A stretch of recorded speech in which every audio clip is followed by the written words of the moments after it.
guys, I thought I'd do a quick update video on the 6 Series and how it's been. It's been a little while since I got it done. About a few months. I took it to a few shows, got to enjoy the summer with it, so now you guys get to see it done and everything. Still have a few things I need to do to it, so I'll show it to you guys. So this is it, with everything all said and done. My 1985 BMW 635 CSI European model. And it is matching numbers, European bumpers, everything on the inside of the car is in German. You guys are welcome to see, probably on the bottom, you might see maybe in your suggestions, or some of my older videos from earlier this year, how this thing used to look. Used to be Diamond Schwartz gray. And it was in pretty nice condition when I got it, just some paint fade, no rust. The only rust I was able to find was here on the car, so nothing too serious. Got my plates done and everything. It's a fun little car. I've done my shows with it, took it to Southeast Shark Fest in Chattanooga, beginning of May this year. And the car won People's Choice, so that I was pretty excited about. Got to talk about the car a little bit. And it did surprisingly well. I'm pretty surprised that it did as well as it did with the air ride and everything and bigger wheels. You know, since there's a lot of people that really like the classic look. I was afraid that maybe the purists would get mad about it or things like that, but they seem to like it. But even though for what it is, it still kept the original look. And in case you're wondering what the color is, it's Calypso red. It appears a lot on the early 90s, like 850i's and 5 Series. The reason why I chose the color, not only is it a very nice color, but my mom used to have this color on her car when I was a kid. And I just remember it being the coolest car ever. She had, I think it was a 93 or 94 525i, the same color, Calypso red. It was really nice. It was a nice color, and it's something just to bring me back to. So same color combination with the tan and red. And to answer some of you guys' questions about the wheels and suspension, I am running Airlift Performance suspension. And this is the universal stuff. This is not a kit that they make for it. So if you have this car, don't think that you're gonna get a kit from Air Performance and think that you'll be able to slap it on. This has to be custom made, had to be very well welded with the hubs and everything like that. And this is something my dad and I did. My dad was very nice. He helped me out with it. A lot of this was his and I. A lot of hours after work getting it done for Shark Fest. This car was painted a month before Shark Fest. So a month before May, this thing got painted.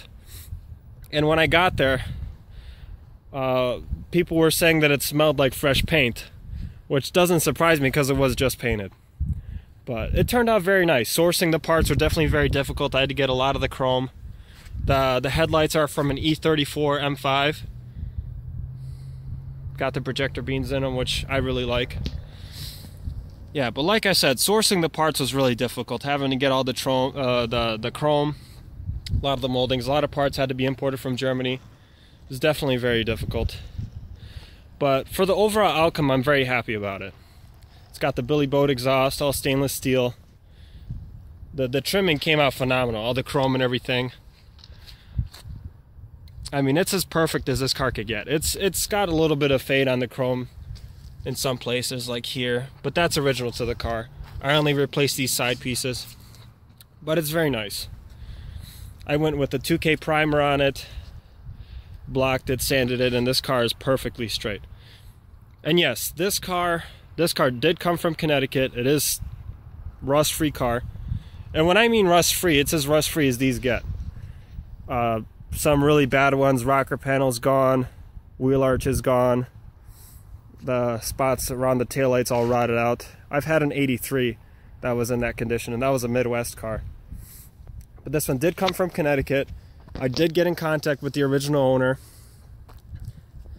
They own this car since brand new. They imported it from Germany, and this had to be something that was special imported. This was nothing that you could just go to the United States dealer anywhere here and buy back in the 80s. This had to be something that was special ordered. I'm not exactly sure what the process is. That's something I'm going to have to learn more about, which I'm really interested in. So if any of you guys know what the process was like back in the day, if somebody wanted one of these, please let me know. It's something I'd really like to know about. But it is a great car. nonetheless, this is not something you see every day. There's a lot of BMW guys I encounter driving around that give me thumbs up, or just anybody that sees it. People take pictures of it all the time. It's a very nice car. But yeah, so I am running performance airlift suspension. The wheels are 11" in the wide, and they are staggered. 11 inches wide in the rear, about 9.5 in the front. So I am running some stagger, a little bit of tire stretch, never hurt anybody. But it does tuck up in the wheel wells very nice. And I was going for an original look, and I think I did achieve that, minus the bigger wheels. But I tried to keep it as original looking as possible. I'll give you a glimpse of what the interior looks like. In the interior, I didn't have to do a thing. This is as I got it, 100% original condition. As my brother's made a little bit of a mess. That's what happens when you have kids, man. Just make mess everywhere. But it's very clean. The only thing that's not original to this interior, I'm sure you would guess, are the gauges for the air ride. The wood grain shift knob I got from an 83 model. The radial, and pretty much everything else is original, minus this. I put that there. Thought that would be an interesting look. But it's very nice. Super, super nice interior. Interior, I didn't have to touch a single thing. Exterior, of course, sun fade, so it had to be all repainted. And it came out killer. So give this video a like. Please subscribe for more videos. I got more cars I'll be putting up here. If you guys want to check out my stuff, maybe I'll do some car reviews of a couple cars I have. But yeah, here's my 6 Series. Thanks for watching. I'll give this thing a start. It's very old school. You feel like you're back in the 80s with this thing.